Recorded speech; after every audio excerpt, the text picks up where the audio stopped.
The 9th of November is a special day, a day of joy when the wall came down, but also a day of mourning, thinking of the night when synagogues were burning. So it's a good day to think ahead what is ahead of us in and with Europe. Let me welcome you to the 11th State of Europe speech about Europe's future. It's a tradition that on the 9th of November we discuss what makes up the future of Europe with one of the highest representatives of Europe. Tonight it will be David Sassoli, President of the European Parliament.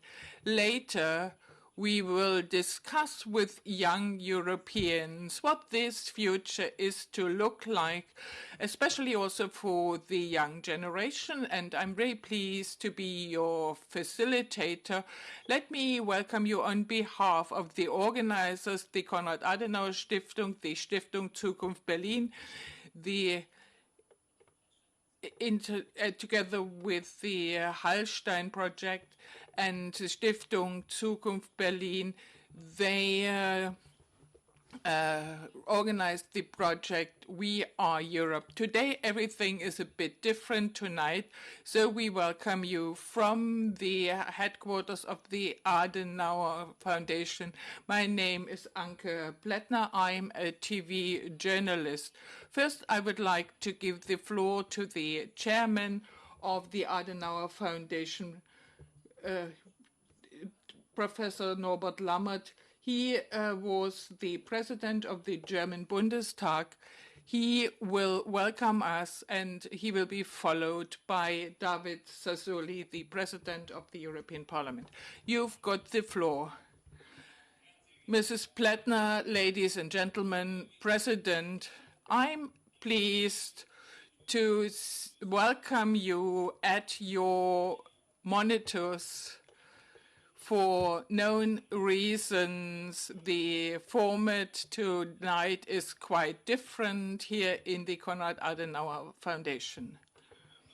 The State of Europe speech has become a proud tradition. It started in 2010 with Hans-Georg Pöttering, who at the time was chairman of the Adenauer Foundation, former president of the European Parliament.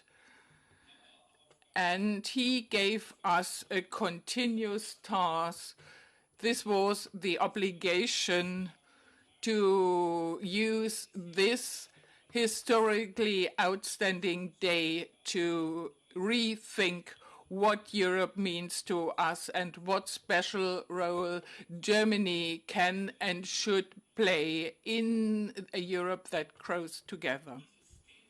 This issue will surely also play a role in the next 20 and 30 years with new issues coming up. So today's event is in the tradition of the 10 previous events, but there are at least 3 new things. One, as Mrs. Plättner said, the format is a new one.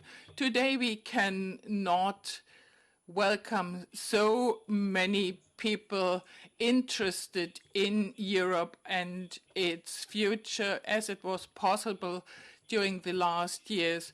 So Hans-Georg Pöttering represents the 700 participants we usually had at these events. Secondly, during the last 10 years, this State of Europe speech has never been so much under the impression of the result of the US elections as this year. And I think we will hear more about it both by the President of the European Parliament and during the panel discussion, what the significance of this election is for Europe. And for the first time, the State of Europe speech is given under German presidency. And again, this leads to special expectations, perhaps also hopes, because however you may see it, Germany is not just any old member of the EU, but it is one of the founding states of the European community. And given its geographic position, its economic clout, it carries a special responsibility for the future of this community of states. President Sassoli, and let me welcome you once again, cordially said in a couple of weeks ago in an interview with a German newspaper, when you were asked about your expectations of the German presidency, you said the German presidency gives everybody a bit of trust and confidence, all those who want to see a stronger Europe. Trust, confidence, and strengthening of Europe. Not only during the last few days and the weeks immediately before and after the US elections, in Europe and in Germany, a lot was said about the current constitution of the United States. Well, a sober view will tell you neither the United States of America nor the Union of the Community of States of Europe are in a shining state in autumn 2020, neither internally nor externally. Both have more than a current reason to think about what they want to see in their relationship, their cooperation. And it is already common wisdom to say that this future perspective cannot just be a prolongation of the past, but new answers are required for new challenges. And the old challenges have not yet all dealt with.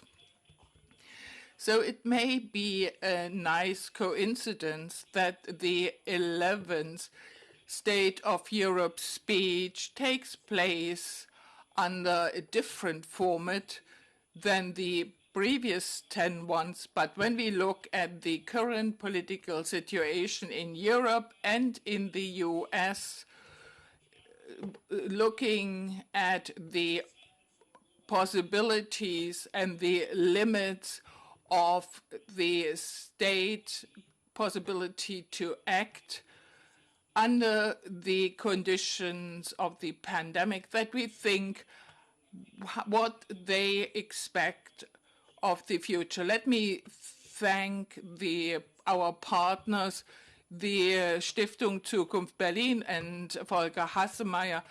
Its chairman will take the floor at the end. And let me also thank Stiftung Mercator. And I'm very pleased that for many years it has become part and parcel that we have one representative of the EU to tell us his perspective of the EU, and then we debate it with the young generation, what they expect of the future. Welcome. Thank you very much, Professor Norbert Lammert.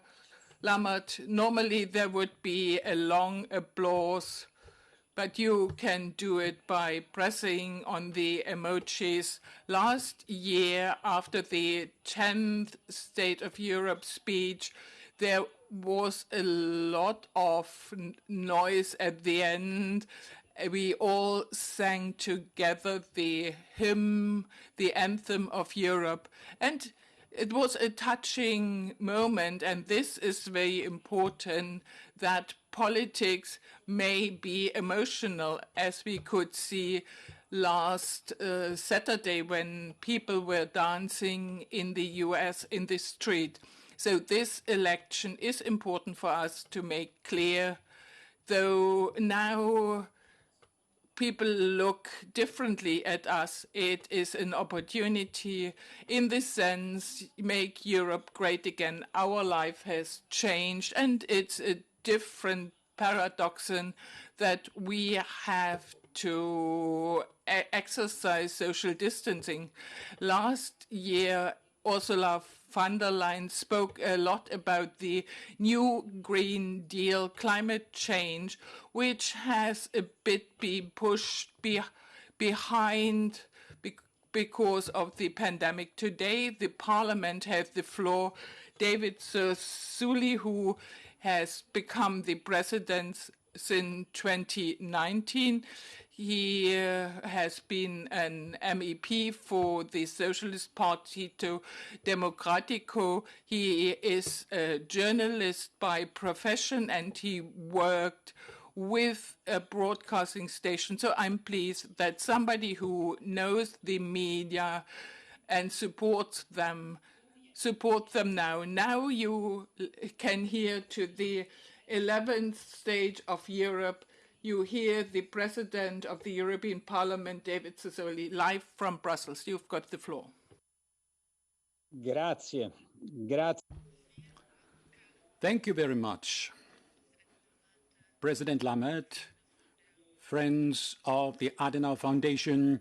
I'm very pleased to attend this meeting and to share with you my experience and my hopes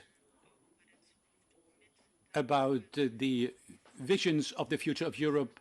Actually, the meeting was to be held in Berlin, a symbolic place of European renewal and reunification. The European Union, which has just celebrated its 70th anniversary, is hit by the deepest crisis in history. Europe is facing a pandemic that is putting a strain on its prosperity. COVID-19 is certainly a global challenge. If it is true, as Jean Monnet suggested, that Europe will build itself by facing the crises that lie ahead, then surely the COVID challenge is the one that more than any other makes common responses indispensable. And it is no coincidence that the Union already in March, after a few weeks of uncertainty, took decisions that strengthen its action. This was a historical choice in its own way. If it is true that in March it was still considered to be taboo to talk about European bonds, and today we can rejoice at the European flag raised on the Wall Street when the bonds were issued to finance the SURE instrument to support our employees. This is not the crisis of 2008. On the contrary, we have emerged from the logic and the spirit that have characterized the last decade. This is what the European Union is for, to enable effective action to govern the common area within the framework of our democratic system. None of our nations could have faced this challenge alone. With regard to the pandemic, security, immigration, environmental issues, and financial crises that it could affect our social model, no one will be able to do so in the future.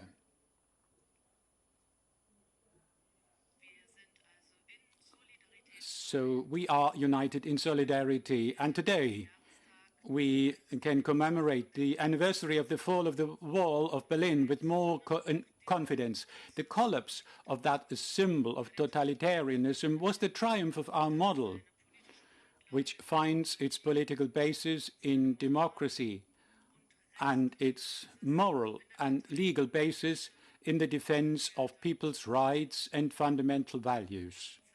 For a long time, we believed that all this was enough to be protected from the dynamics of the global world. We thought that what was happening outside the European space would not be able to push us into a crisis to condition us. The responses to the economic and financial crisis of 2008 and the following crises have made us even more exposed, because the repercussions on the finances of many European countries and the consequent living conditions of our citizens have made us focused on ourselves and made us lose sight of the usefulness of the European Union.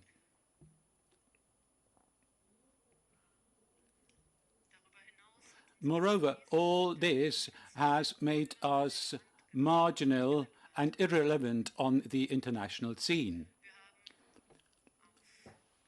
We have learned at our own expense that the more we are withdrawn into ourselves, the more anti-European moods grow, the more nationalism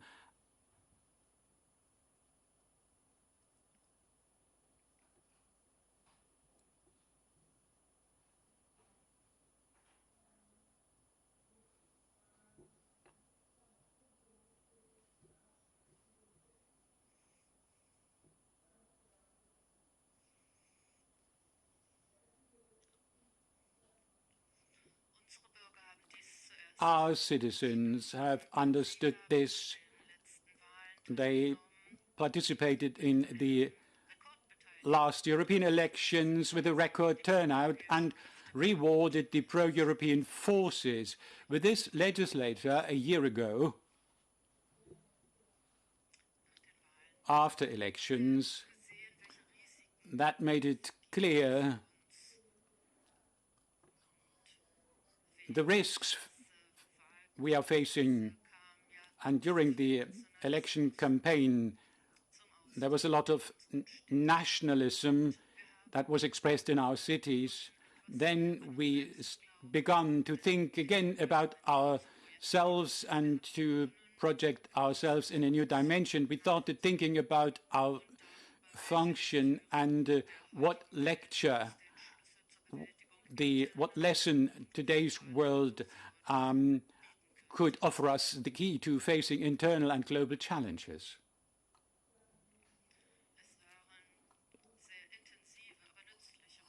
They have been intense, useful months. Together we understood that we could not escape the question of what contribution Europe could make to save the planet. And gradually the environment became a paradigm of a new model of sustainability.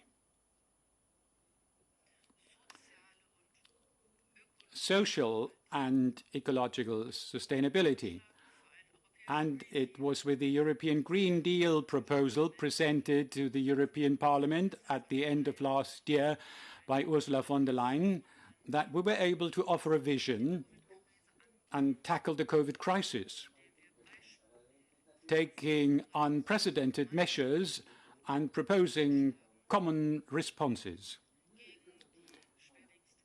against the deepest crisis we have ever seen in the European Union.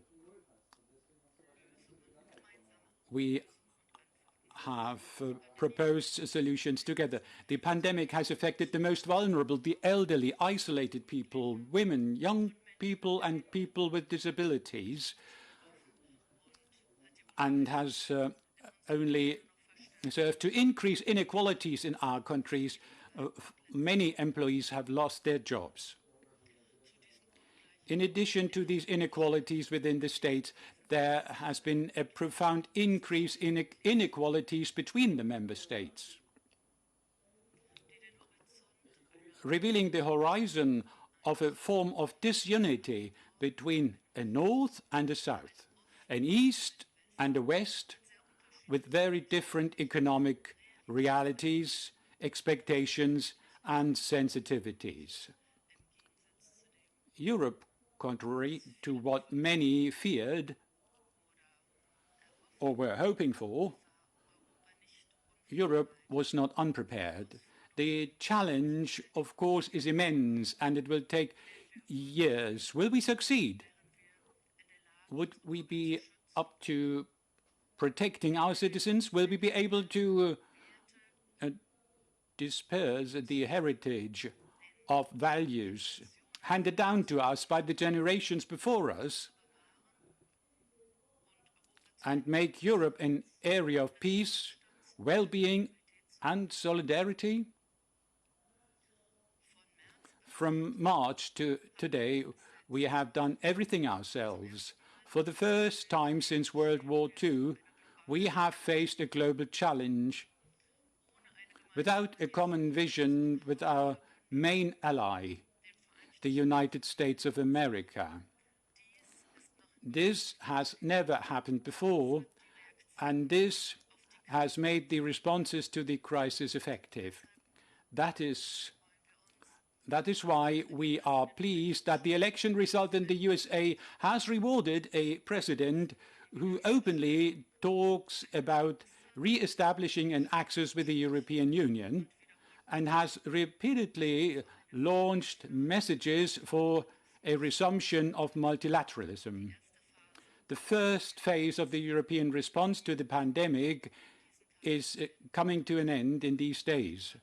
There will be massive resources in our states, a relaxation of state aid rules, and the suspension of the Stability and Growth Pact.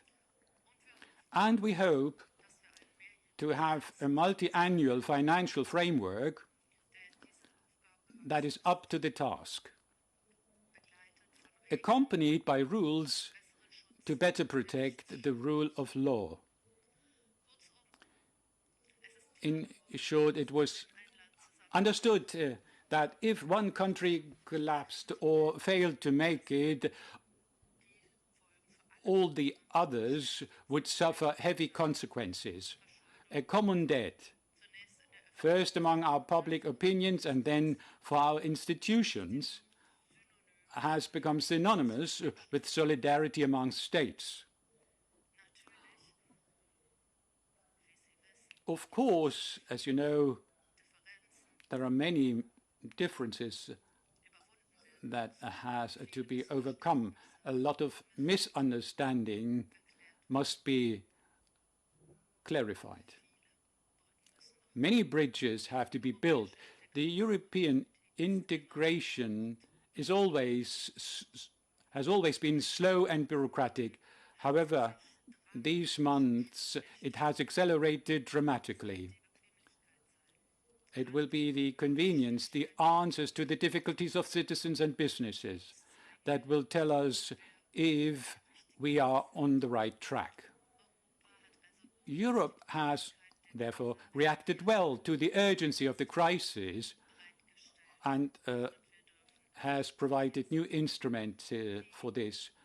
And we must not forget the circumstances that were at the origin of this situation and which reflect an intergovernmental method of decision-making in which the temptation of national interests always risks prevailing over the community interest. We have always been able to verify this. The lack of solidarity, said Jacques Delors, is a mortal danger for Europe.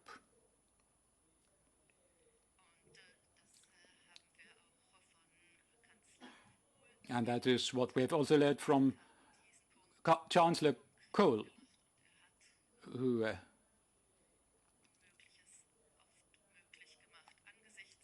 made impossible things possible irrespective of the dramatic events we are facing, we must rediscover what Pope Francis calls the path of fraternity, which undoubtedly inspired and animated the founding fathers of modern Europe in the face of the awareness that a divided Europe will be powerless and unable to respond to any problem.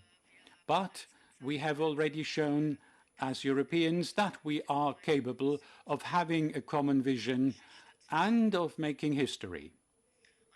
And that is why we are optimistic and we are admired and envied. And for many in the world, we are an example. We must never forget this. We are an example of freedom, democracy, respect for fundamental values, and a role model of non-discrimination, and for the protection of people, of a social model that is unprecedented in the world. We have now arrived at the highlight. We have done a lot. We have decided to allocate a lot. We have allowed emergency interventions and proposed political guidelines for the coming years. Now, a second phase is opening. We must not stop halfway. And this second phase will be about material help for our citizens who are in difficulties. The pandemic has hit many people and impoverished many, even in the countries that appear to be more sheltered and appear to be more resistant to crises. And that's what we have to take seriously. We have to take early measures to intervene. So that is why the European Parliament has to consider much importance to the next multi-annual program for the next 7 years. This is a construction program and to reactivate the European economy. Multi-annual programs are the fuel which we cannot dispense. If the crisis has taught us one thing, it is that the time has come to open a reflection to strengthen the mechanisms of the European democracy, to strengthen governance in Europe, which must be more efficient and reactive, and have to have the means to respond to the crises that will come after COVID. We need more governance and more governance for Europe, and we all need to work in this direction. A debate about a different new Europe is just what we need. And if we admit that we live in a world of ever faster changes that require ever more frequent adaptations, and if we admit that Europe is the relevant level of governance in the face of global challenges, we can no longer afford not to have institutions capable of providing answers to our citizens. The European Union must adapt to the changing world. The European Parliament has been calling for years for a revision of the treaty in the face of the inadequacy of the means available to Europe to meet the challenges we face.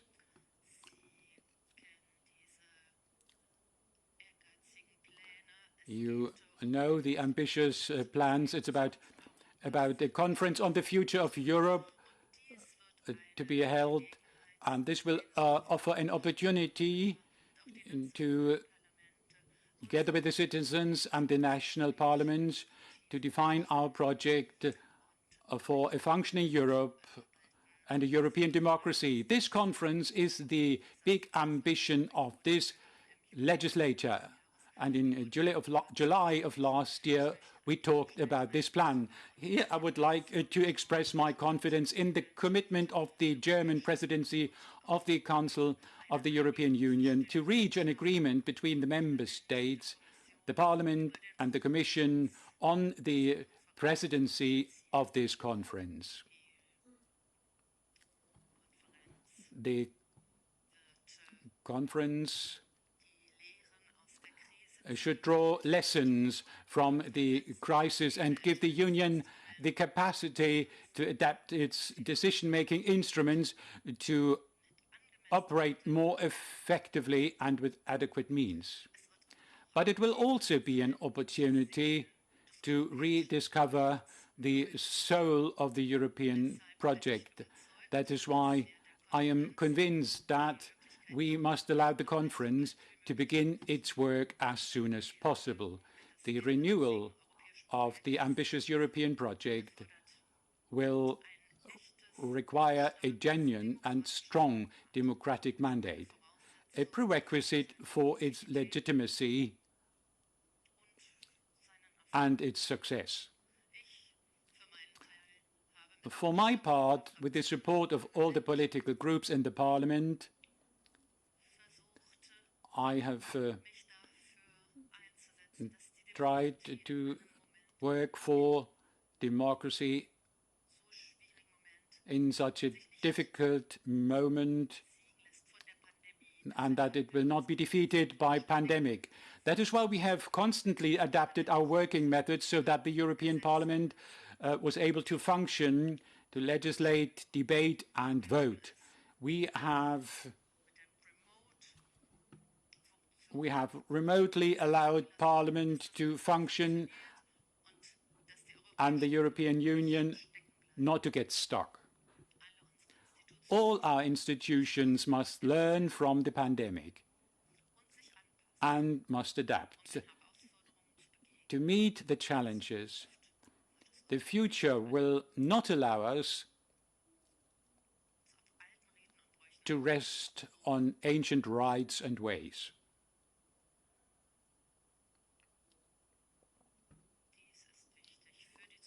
This is important for the future of our democracy. We have understood the importance of the net, its strength and reach. It's the network that has allowed us to keep the citizens united in these months. Our cities, in moments of big difficulties and loneliness. Students, so that students could carry on studying. Companies did not have to shut down their work. Public opinion could participate in democratic life. That is why I have been fighting in recent months for internet access to be recognized as a new human right. The lack of the internet is one of the main causes of exclusion. That people are marginalized and are excluded from social life. Its correct and regulated use will make it possible to reduce differences and distances, especially in remote areas. We can no longer avoid considering the internet as an instrument, as a tool of democracy. Dear friends, we are not facing a war because, as Albert Camus says in The Plague, war is a stupid thing. This is life instead. It is our life. This invitation to face the difficulties of the present is the very basis of our confidence in the European project.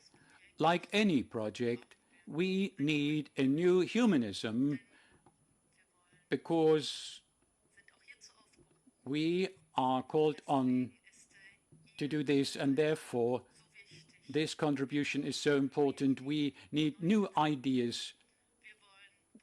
We want to be protagonists of our future, and we do not want to delegate this to others, least to those who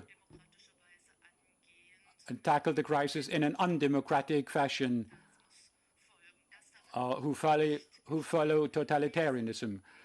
This must not happen in Europe. We are Europeans, we come from afar, and we have freely decided to walk together ahead, and therefore the future lies in our hands. Thank you for listening, and I wish that these ideas about a new Europe will be continued, and that the future events you have organized will carry on. Thank you. Thank you, David Sassoli, President of the European Parliament, for your ideas about the future of Europe. Unfortunately, you cannot be here in Berlin, but I do hope that we will meet soon again. There will be other State of Europe speeches. Thank you very much. Mr. Sassoli mentioned it. The European Parliament and the EU, they responded to the crisis. So we are a role model, and one other buzzword was the soul of Europe. And it was also said that it is important that the important protagonists for the future of Europe are supported. One organization that does is Stiftung Mercator. They have been supporting different projects for Europe, like the State of Europe speech. And now I'm very pleased to hear Michael Schwarz, the Managing Director of Stiftung Mercator. He is in Essen.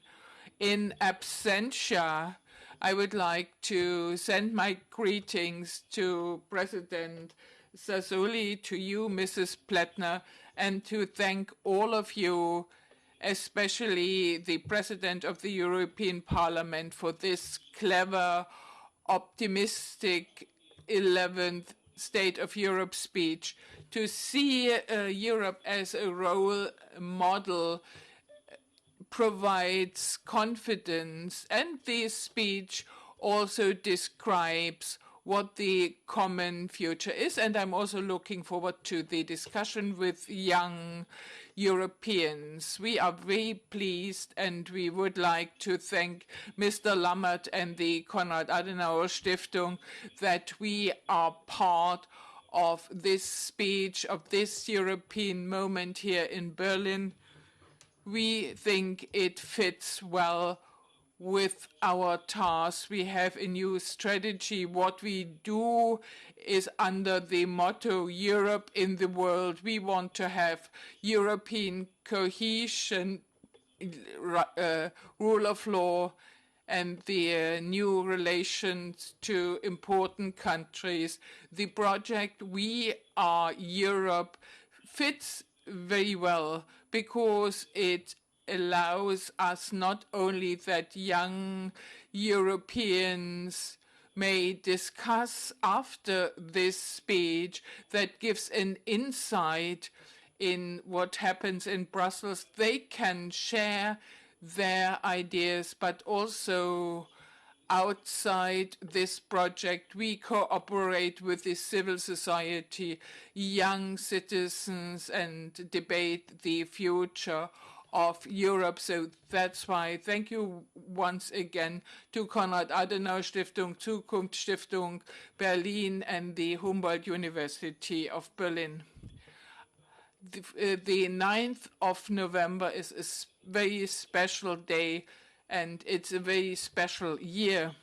The British Eamon McCune writes in his novel Machines Like Me, and his description seems to describe the year 2020. He said everything was rising, hopes and despair, misery there was more of everything, misery and opportunity. The 9th of November marks the beginning of the First German Republic, the pogrom and the fall of the wall. So it shows hope and also dark sides. It also reminds us that we must not allow any marginalization. We must not allow that Jews are afraid to be attacked in Germany. The COVID-19 may be the biggest challenge, as President Sassoli said, but here again, misery and opportunity, hopes and despair, a situation where European cohesion is needed more than ever, and where we also see a shift of paradigm, different forms of European solidarity, and nevertheless it describes a crisis of cohesion. We are united in our fears and our hopes, and it's difficult to get in a debate. And the young generation in Europe plays a special role now. So they need to be encouraged also to make their voices heard at the political level. I'm looking forward to hearing these young voices, and I thank Mrs. Plattner for her commitment to the project and for the role to act as a facilitator. Thank you, Michael Schwarz. Now, given the time, I would say let's now hear the young Europeans. Let me introduce 4 guests and then a politician from the European Parliament, Daniel Kaspari. We have Anita Sepreni from Hungary. She is the project manager for the preparation of the Global Leader Forum. She studied in Budapest and Bologna, and she has been committed in different organizations like Stand Up for Europe. Good evening. Can you hear us? Hear you well. Okay. Dann darf ich ganz herzlich willkommen heißen. Then I welcome Anna Romanishin from Poland. She is a lawyer. She also studied environmental right in Canada, and she is in the Blue Book ship. She joins us from Brussels. And I welcome Jonas Krohn. He has an internship in the Society for International Cooperation. She has a Bachelor of Economics, and she is very committed in We Are Europe. Good evening to you. Good evening from Frankfurt. And then I welcome Sophia Sima. She has a Master in European Studies, studying at the Viadrina since 2018. She is active in We Are Europe, and she writes her master thesis about the climate package of German government. Hello. And as promised, I welcome Daniel Kaspari, MEP for the CDU, and there he is chairman of the CDU-CSU party group. A warm welcome, Mr. Kaspari. I would like to start with the young Europeans. Mr. Krohn, you heard what the president said. He said we also need to do something for the soul, and we need to have a debate how we brace ourselves for the future. Now we live under the pandemic. How has your view of Europe changed by the pandemic? Thank you for this question, Anke. I think what has changed for Europe by COVID-19 it was even further away. Europe was even further away. The Union is not known for being very close to the citizens, but one problem was that it was even further away from Europe and the young people. I think it's very important, and Mr. Sassoli also mentioned it, that also during these difficult times, we continue to have a debate about a possible future for Europe, and it is important that also the civil society and the young generation is heard. And my feeling is that this has not been done enough during the last few months, also because of the reduction in possibilities, because you can have no face-to-face dialogue. This is one aspect that needs also to be considered. And young people in Europe, they live Europe much more than many others. You all studied somewhere else. So the young people take Europe much more for granted. Do you have an idea how this could be reflected by institutions? As you say, Anke, for us young people, Europe is something self-evident. We lived there, though we have never met. We both studied in Bologna. This is made possible by the EU and EU programs, but we have to achieve that this is possible not only for a few, but for everybody, so that everybody can experience Europe, so that we get everybody on board, and we do not yet manage this as well as we should. Anita, Sabrina,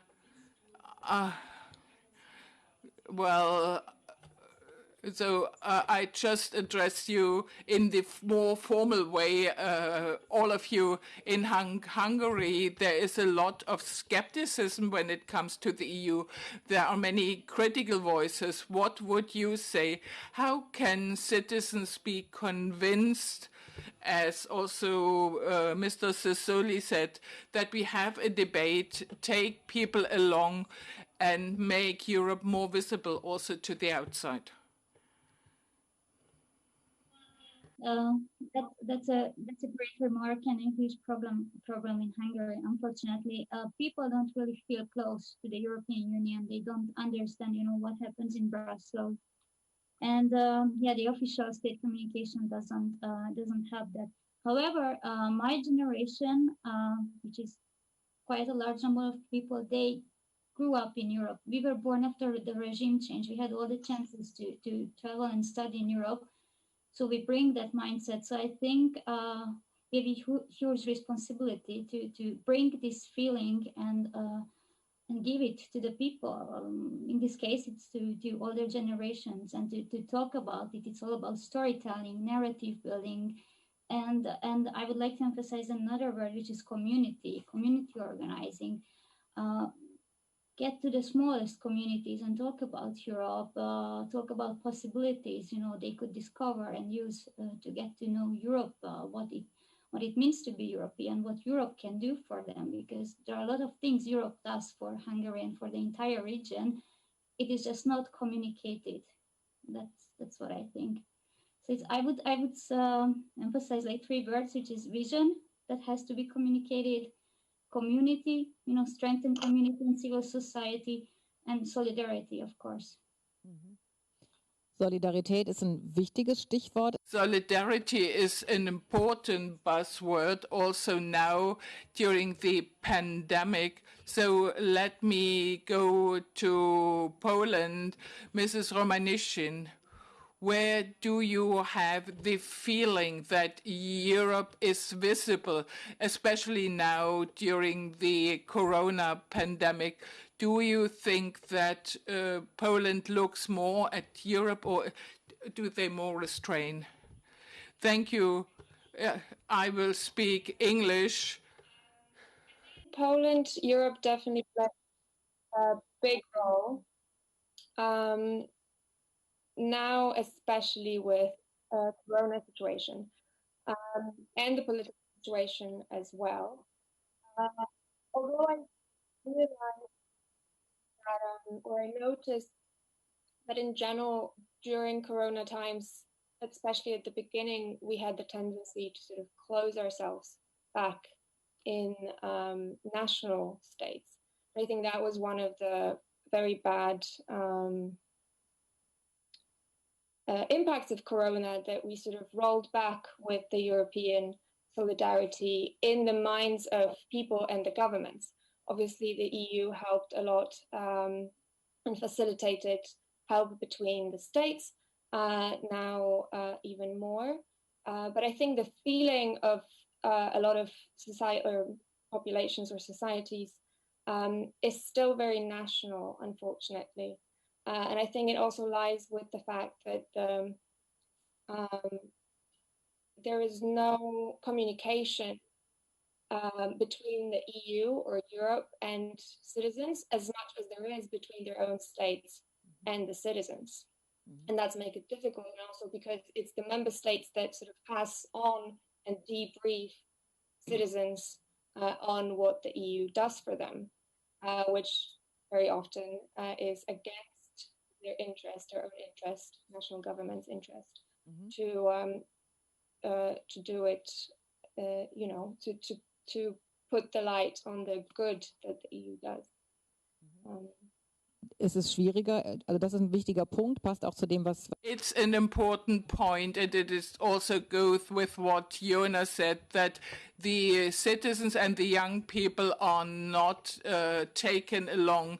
Sophia, you are well aware of climate politics. Many young people are very committed, but now, because of Corona, you've got the feeling that no headway is currently made. How has this changed your view of Europe?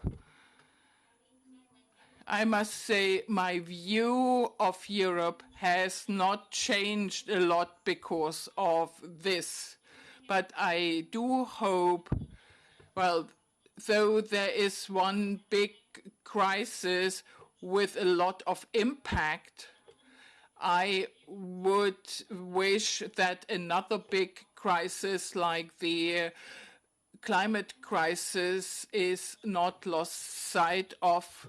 And though young people cannot go to the street for Friday for Futures because of Corona, nevertheless, I think it's important not to lose sight that it is still an important issue for all of us, and also a challenge where you should not waste any time. And Mr. Sassoli also mentioned the Green Deal. So I would wish that the goals of the Green Deal are filled with concrete measures that will be implemented, especially when it comes to climate protection. The EU can be very helpful because it doesn't make sense just to have national actions when we save a lot of carbon emissions and others don't do it. It doesn't make sense. So it's better that we all work in the same direction. And when it comes to rebuilding the economy, when we have a vaccine and things go back to normal, I hope that climate change plays a role in this process. For instance, when it comes who gets support and how much. Mr. Kaspari, I would like to take up 2 points. On the one hand, the question, is there a better communication between the EU and the citizens and the young people? Do you see a deficit of the EU in this respect, and how can it be improved? Well, we have a communication deficit in all member states. We have national press and a media public. Despite a lot of efforts by the EU, we have not managed to develop a broad European media. We have 705 MEPs. These are 4 less than in the Bundestag, and we try to keep up the contact between the European citizens and the European Parliament, and this is difficult during times of the pandemic. But isn't it all the more important to strengthen the Parliament and to give people more opportunities to cast the ballot directly and also strengthen the Parliament? During the last decades, the European Parliament could gain a lot of new competencies, but what has fallen by the wayside is the debate about the tasks which we have to implement at the European level, because one country alone cannot do it. Do we manage to anchor the Spitzenkandidat, the lead candidate in the European Constitution, in the EP? On Thursday, we will present our ideas for the conference for the future, how we want to approach it. And of course, we also want to make contact with the citizens. This process was supposed to start in May, but now we really want to trigger this process as quickly as possible. What do you expect of the young people? What should they do? On the one hand, we have Europe internally, but then we spoke about the US elections. We also have to become stronger externally. Well, as to the US, as to the acting president, well, we hope that they are no longer, we see that they are no longer the world policeman, and this started already under Bush, but it means if we want that the world is not only determined by strong US and increasingly strong Chinese, we can only be a serious voice within the Union. And this is important to our party group. Let's make Europe strong when it comes to the European security policy. We need to guarantee stability and peace around us. There are many deficits in our neighborhood. These are our neighbors, not the one of the US. And then issues like climate, will we manage to pursue an ambitious climate policy? Will we be able to have a development policy that gives perspectives to our neighbors? Barroso wanted to make Europe the most competitive, knowledge-based space of the world. The world has developed. We have not managed to do it, but we fight for this. Now I would like to go back to the young generation. Is there a point which you consider is the most important one, how we should respond, something that would be visible to bring Europe closer to the citizens? I do not know who of the 4 of you wants to say it. Jonas. I think that this narrative of the nation state as a solution should be countered. that you managed to find compromises in Europe and develop a coherent strategy against Corona and to cooperate, and so that not each country does it alone and uses a different solution model. This is very important, and I would like to take up one point raised by Mr. Kaspari. I think it's important that we do not always only use this slogan, we become more and more democratic, and when things become serious, that we do not live this democracy. 2019, after the election, when the Spitzenkandidat model was not in line with some interests and it was just discarded, this disappointed Europeans. The election was supposed to be more democratic, but when it became serious, it was no longer the case. So it's important to deliver on promises. I think Anita wants to add something. Did I see this correctly? Anita, do you want to add something?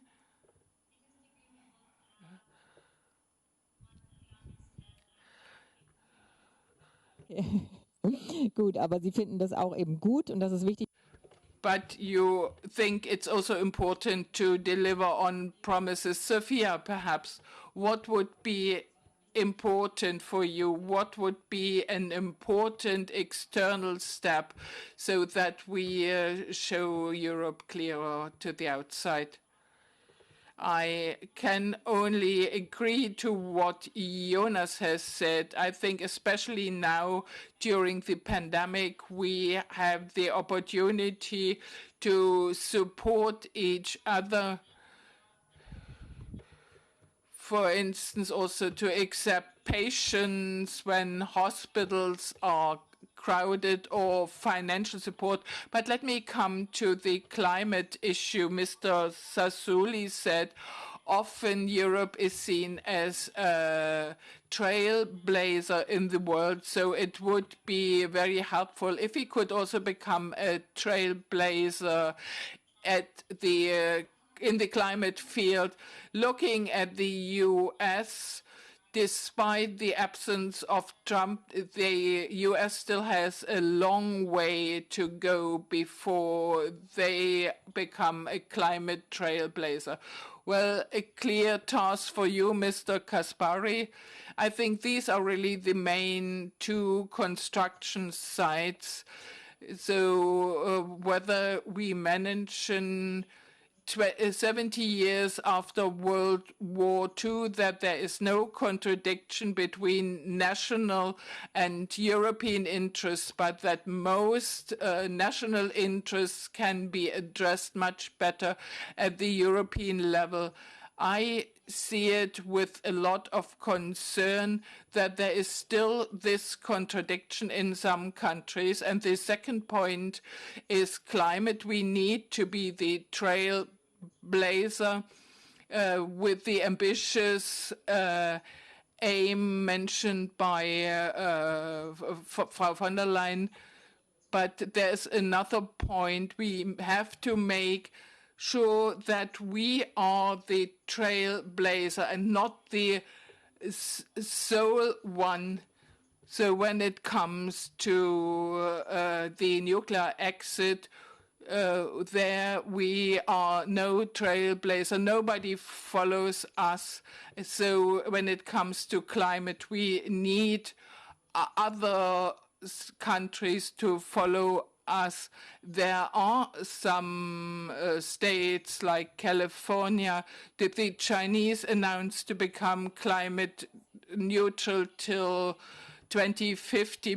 Unfortunately, I have to interrupt you, and I'm very sorry that we have already reached the end of this discussion, and perhaps we, at the next State of Europe speech, we will give more time to the young people, and well, then we can perhaps also sing again. Emotion is also important. Well, the ode to joy, the most important sentence is all people will become brothers and sisters. And now, to say goodbye to us, I give the floor to Volker Hassemer. Thank you, Anke. I would like to add a comment on what I've just heard. Mr. Kaspari, you are a politician, so we can address you and all the others as well. We can really sense it. We can feel how impatient the young people are with regard to the successes in Europe. And secondly, that is especially important to me, it is not only a matter of impatience, but a principled preparedness to take part in this project practically and personally. Tell us, what ways are there in order not to have things solved by the people up in the Commission, but by us ourselves? We are the Europeans, and therefore we are prepared and willing and interested and hungry to resume responsibility. So policy making should not only talk about their own successes and will promise to fulfill these plans, but especially the young people should be involved. We have seen a conference entitled Europe Bottom Up to say we are well advised if in the future we respond more vividly to the energy coming from the grassroots, and to make the conference on the future a bottom-up conference. The citizens, where citizens are the decisive players and not only mere onlookers. As we have heard by Mr. Lammert tonight, here from we have initiated this good tradition of the State of Europe speech from Berlin, because it is the day of the fall of the wall and other historical events. This was really a bottom-up action. It was not those in the government who shredded the wall, but it was the people who no longer accepted the wall. And this is perhaps the more optimistic part of the pandemic. It is a time to come closer together, and we all have to have an interest, and I include myself with reference to the contributions we just have heard. It is a matter of coming together as Europeans in Europe and not only at the local level. The pandemic affects us all, and we should unite in Europe in order to overcome this pandemic. Now, I did not have the intention to hold a long speech, therefore I withdraw and would like to express my thanks to all who helped us, Mr. Schwarz, Mr. Lammert, Anke Plättner and Hans-Georg Pöttering for the beginning. I hope next year we will all be together again to welcome one of the top leaders in Europe to share his vision on Europe together with us. Thank you very much, and all the best to all of you.